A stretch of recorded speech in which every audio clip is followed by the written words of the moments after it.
أنتم هنا في هذا الملعب سنشاهد من سيخيم بين الفريقين في الكامبينج بورد، من سيأتي ويقدم لفريقه ولجماهيره الرسالة الأخيرة المطمئنة قبل انطلاقة الموسم الجديد، لأن كارلو أنشيلوتي يقول نريد أن ننهي جولتنا على أفضل وأكمل وجه بعد فوز في المباراة الأولى على الميلان ثم بعد ذلك على اليونايتد قبل مباريات. انظر إلى المتعة تبدأ مبكرا، القائم أولا وبعد ذلك هدف يأتي عن طريق مويسكين. هنا انطلاقة أولى، ضربة أولى، اليوفنتوس يعيد الذكريات مجددا، لا يمكن أن يتأخر، غياب الهدافين لا يمكن أن يكون عذرا.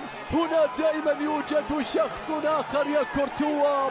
كارلو أنشيلوتي يقف، لم نذكر التشكيلة بعد، مويسكين يقول اذكرني أولا، اذكرني أولا. اليوفنتوس يضرب ماكيني في موطنه، مويسكين في منطقة أفكار، لكن شايف الآن لا الخطط لا عادت إلى توني كروس، بطيء توني كروس الآن قطع الكرة، ولكن عادت ريال مدريد من جديد، كرة عرضية، الكرة ابتدأ عاتقة في الموسم المقبل بالتأكيد قيادة الفريق على أرضية الملعب وأن يستعيدوا توازنهم في شوط.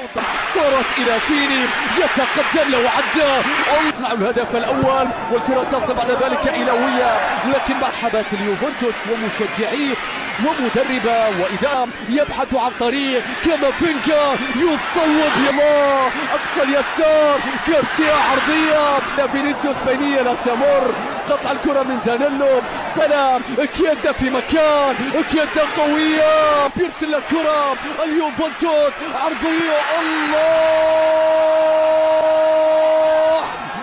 ما أجمل التوقيع أولا في مرمى ريال مدريد يا ويام، يا لها من لقطة تدخلك إلى قلوب جماهير السيدة. هدف في مرمى كورتوا، اليوفنتوس يسجل أولا، تيموثي ويا إنه يسجل كما كان يفعل والده الملك جورج. الله على كرة كانت أقصى اليسار، شوف العرضية، شوف المتابعة، شوف التوقيع، شوف أول أوروبا، لكن الكثير من اللقاءات، الكثير من الذكريات. إيقاف الكرة ثابتة، توني كروس بيرسل الكرة في اتجاه وصلت إلى فاسكيز لإعادة الأخرى إلى بيلينغهام، وقوف يا عيني يا بيلي يا ويا حتى الآن عرضية لكن مسجل في الجهة اليمنى، الكرة تصل في مكان سليم والمحاولة بعد العديد من الأهداف. توني كروس بيرسل الكرة في نص الملعب، كانت تمريرة يا فيني، فيني يتقدم، الله هذا ما يجب أن يكون عليه صاحب الرقم 7 وقائد المشروع. هدف يسجل بعد تمريرة وليس إنهاء، التمريرة الوحدة هدف والإنهاء هدف آخر. 2-1 سجل فينيسيوس بعد انطلاقه، لكن التمريرة سحر، التمريرة كلام كبير يا توني، يا توني شوف الدقة، شوف الألمان، شوف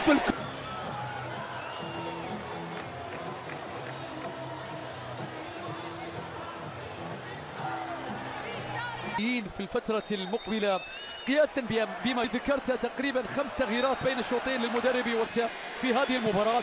تصويبة باتجاه المرمى، لا شك بأن هذه الجماهير سعيدة بلقاء فرق. ساندرو البرازيلي ترك مكان لجاتي، وشوف اللقطة لوكا في مكان، تصويبة، الله يا غارسيا، يا غارسيا، يا غارسيا تريد أن تسجل أول أهدافك الآن، لكن الكرة تحولت إلى خارج الملعب. نقلات لريال مدريد، تستمر بالضغط والحصار والمحاولة، يا سلام عدى تقدم، لكن طالت الكرة بعد ذلك وتحولت إلى ضربة مرمى. ضربة ركنية، ضربة ركنية، شكل الحكم قالوا له ضربة ركنية في مكان بيلينغهام، تصويب فاسكيز الآن تصطدم وتتحول، يتقدم كوستيتش يحاول يمرر في مكان إلى فينيسيوس، لكن جاتي يتدخل، الحكم يشير إلى خطأ، إلى إنذار. جاتي شارك لكي يحصل على إنذار. توني كروس الآن وخوسيلو يتقدم. ديكر عرضية ليست لأحد. توني كروس. غارسيا في مكان بيلينغهام بيفوتها. يا للكرات التي يرسلها توني.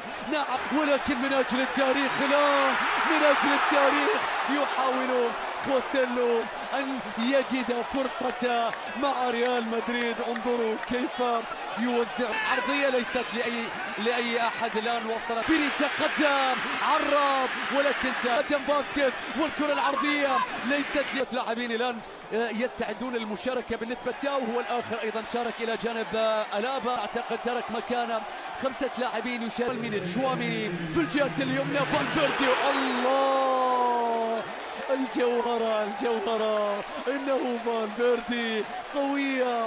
تصويبة من الأورغواياني لكن الكرة بتضيع والفرصة بتروح. الكرة بدا وكأنها ذلك إلى فيني. لو عدى الصوت لاعب على لاعب ممكن يمرر. الكرة تصل والمحاولة فيها تصويبة واحدة يا كيزا. عرضية يمر الآن يصوب يحاول بعشاقه يا كورتوا. كيزا مهاجما هذا يبدو واضحا في فران غارسيا.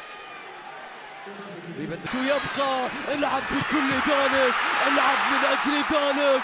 الاسم نعم، التاريخ نعم، إنه اليوفنتوس، إنها السيدة، إنه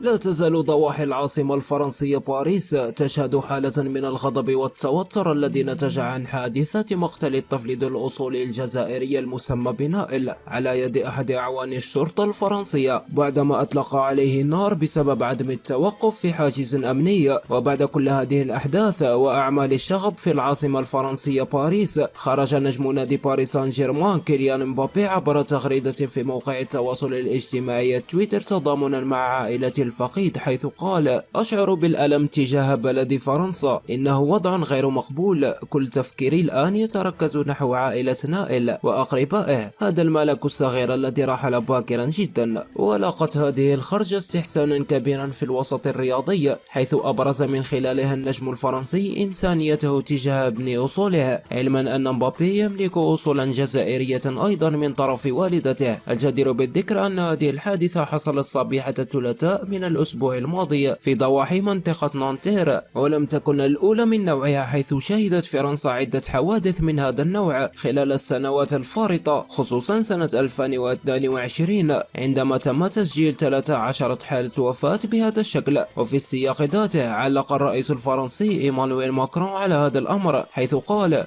هذا الأمر لا يمكن تفسيره وغير مبرر، وسيتم معاقبة المذنبين بأقصى العقوبات.